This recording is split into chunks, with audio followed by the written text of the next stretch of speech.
Halo, berjumpa lagi dengan saya, Bruder Theo. Apa kabar? Semoga Anda sehat dan baik-baik saja.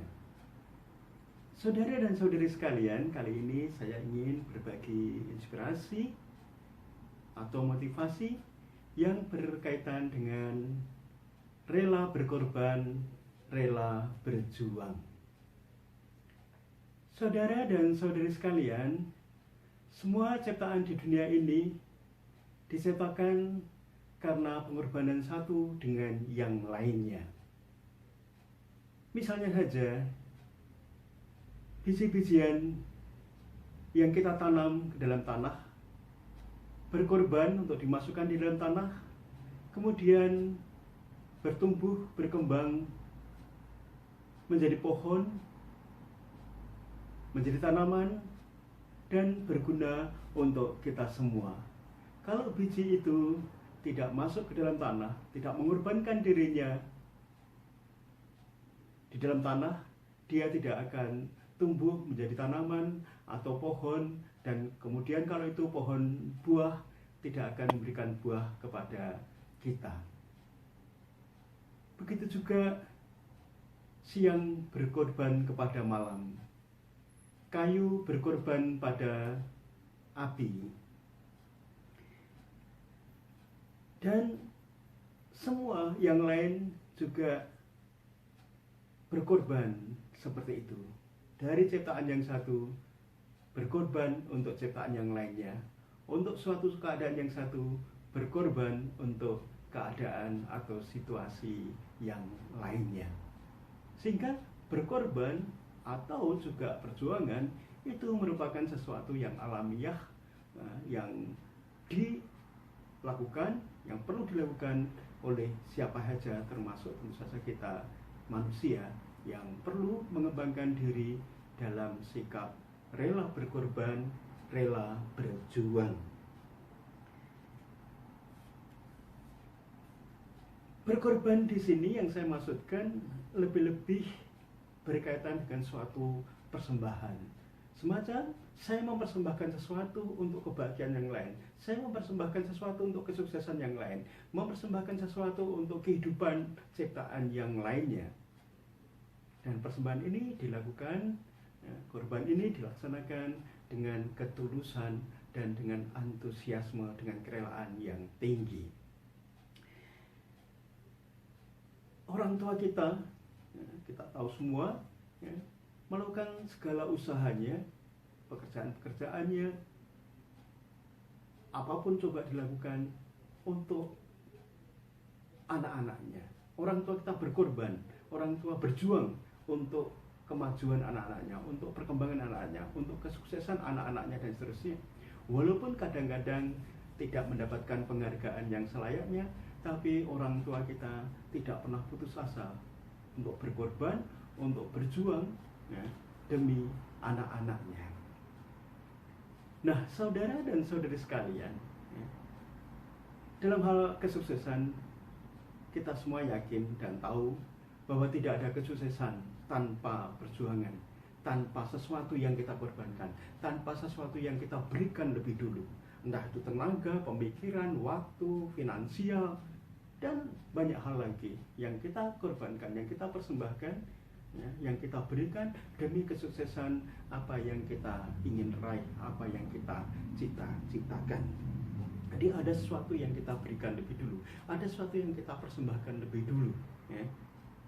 Sebesar apa yang kita korbankan, sekuat apa perjuangan kita, itulah yang nanti juga akan terbalaskan sebesar apa kesuksesan kita, sebesar apa keberhasilan kita. Dan biasanya kalau kita terpusat pada apa yang kita peroleh, ke sana saja, itu biasanya malah kita kehilangan. Tetapi kalau kita memusatkan pada apa yang kita berikan lebih dulu, maka kita akan diberikan lebih banyak oleh Tuhan, dan kita diberikan jalan untuk mencapai, untuk menggapai kesuksesan, untuk mencapai apa yang kita cita-citakan itu dengan baik, dibanding dengan kita selalu berpikir apa yang akan kita peroleh ya kalau saya berjuang seperti ini, kalau saya berkorban seperti ini. Enggak, pusat kita adalah saya berjuang, saya berkorban, saya mempersembahkan sesuatu, ya, dan pasti nanti akan ada hasilnya. Saudara dan saudari sekalian, ada 5 hal penting menurut saya, ya, yang dapat menopang atau mendukung orang lain, ya, ketika kita menjadi seorang pemimpin dalam suatu organisasi atau dalam suatu kelompok yang berkaitan dengan kerelaan berkorban, kerelaan kita mempersembahkan sesuatu untuk mereka. Yang pertama adalah, dan ini penting, memberi kesempatan kepada mereka yang kita pimpin atau orang lain untuk mengungkapkan perasaan-perasaannya, lebih-lebih perasaan-perasaan yang negatif, entah itu kekecewaan, kemarahan, ya, ketidaksukaan, ya, kepada entah organisasi atau kepada kita, ya, agar mereka ada tempat untuk melepaskan sesuatu yang menekannya, ya. Dan ini kita bisa memberikan kesempatan mereka untuk merilis sesuatu yang membuat mereka stres, ya. Dan kalau kita mendengarkan dengan baik dan terbuka, ya, maka ini tidak hanya akan melepaskan mereka, memerdekakan mereka, membebaskan mereka dari tekanan yang ada, tapi justru seringkali memberikan energi baru bagi mereka hanya karena kita memberi kesempatan mereka untuk mengungkapkan perasaan-perasaannya, baik yang positif maupun yang negatif, lebih-lebih perasaan-perasaan yang mengecewakan, yang kekecewaan, kemarahan, ketidaksukaan, dan seterusnya. Ini juga suatu pengorbanan kita pada orang lain, ini suatu pelayanan juga, persembahan juga pada orang lain. Yang kedua adalah mempermudah dan memenuhi kebutuhan-kebutuhan yang mendasar bagi mereka yang berkaitan dengan tugas dan fungsi mereka. Misalnya kalau mereka membutuhkan AC misalnya, ya, pendingin, ya, tuh, karena ruangannya di mana dia bekerja itu memang pengap dan panas sekali. Nah, hal itu kan hal yang mendasar agar dia dapat bekerja dengan baik, agar dia dapat bekerja dengan lancar, ya, dan nyaman. Perlu kita penuhi kebutuhannya, hal yang mendasar, bukan yang merupakan tambahan-tambahan aksesori dan seterusnya, ya.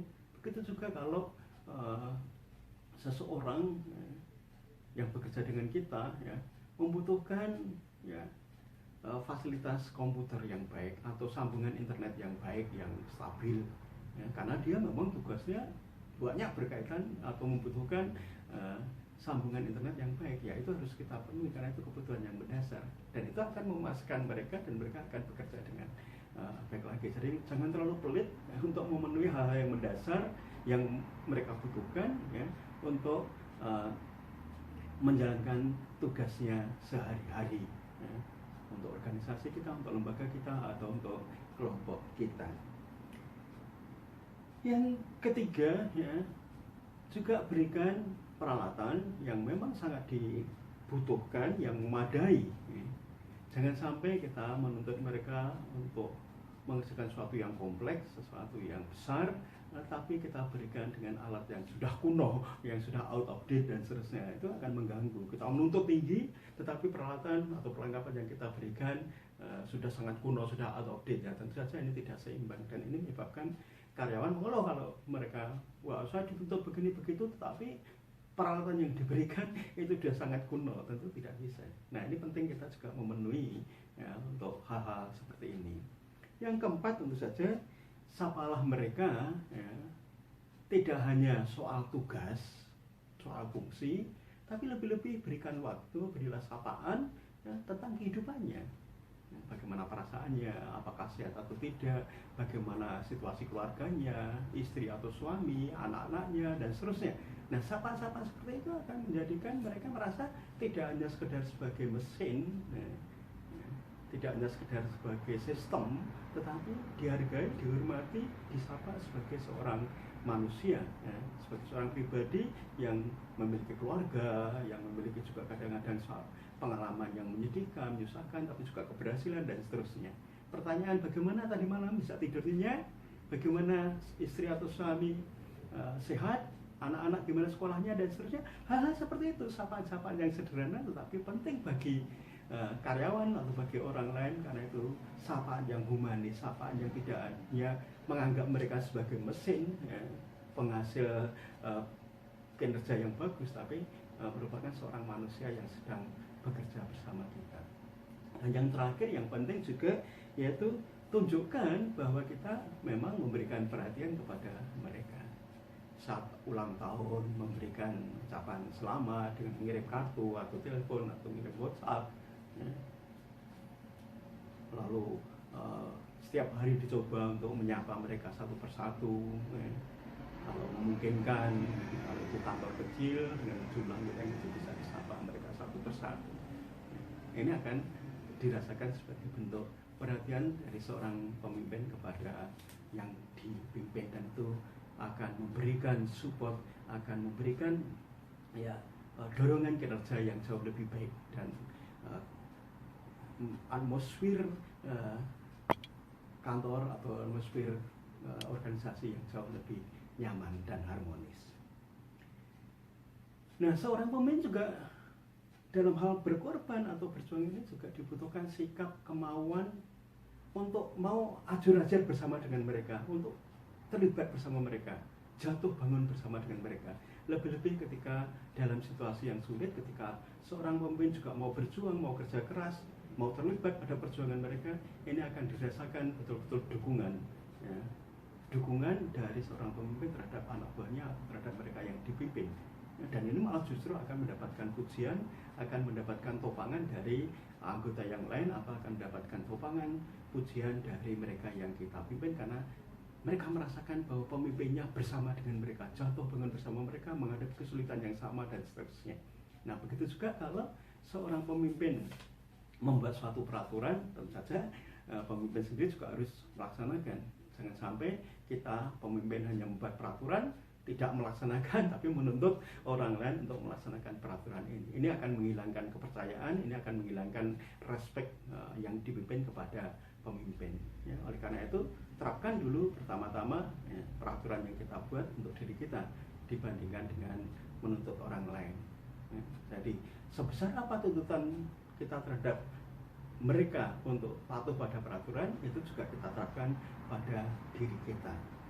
Inilah keteladanan, kepemimpinan keteladanan yang ingin kita berikan juga kepada mereka kalau kita ingin mendapatkan respek yang sehat, ya, dari mereka yang kita pimpin.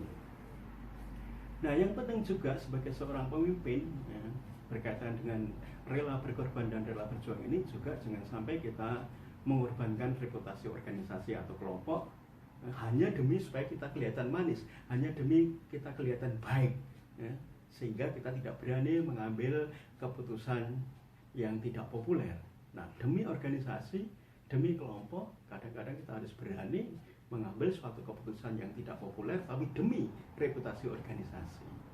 Ya, jadi jangan sampai kita menjatuhkan reputasi organisasi dan juga menjatuhkan reputasi kita sendiri kalau kita sekedar hanya biar kelihatan baik, ya, biar kelihatan manis, supaya tidak mendapatkan kritikan, tidak mendapatkan perasaan ketidaksukaan dan seterusnya. Ya, kita pilih mau yang hancur reputasi kita atau organisasi kita. Demi organisasi kita harus dengan rendah hati mengorbankan diri. Ya. Dan yang terakhir, saudari dan saudara sekalian, yang perlu kita usahakan adalah kalau memang yang menyebabkan situasi tidak kondusif, tidak harmonis, ya, atau kegagalan itu kita, pimpinan, ya kita sebagai seorang pemimpin harus menanggalkan semacam kebanggaan diri atau harga diri kita dalam tanda kutip, ya, untuk dengan rendah hati meminta maaf dan berjanji untuk melakukan yang lebih baik lagi untuk kedepannya, mengusahakan tidak berbuat yang sama dan mengusahakan yang lebih lagi. Dan kalau perlu, memang kalau itu memang peristiwanya sangat besar, menyebabkan organisasi kacau dan seterusnya, kalau memang kita tidak mampu, ya kita lalu dengan rendah hati meminta maaf dan mengorbankan diri, dalam arti berkorban demi organisasi. Nah, saudari dan saudara sekalian, itulah beberapa hal yang bisa saya sampaikan berkaitan dengan kerelaan berkorban dan kerelaan berjuang entah itu berkaitan kita sebagai seorang pribadi maupun sebagai seorang pemimpin, entah pemimpin kelompok kecil maupun kelompok besar, organisasi besar atau organisasi kecil, lembaga besar atau organisasi atau lembaga yang kecil. Dan sekali lagi, kalau kita berani berkorban dan menderita, maka kesuksesan, keberhasilan itu akan mendatangi kita.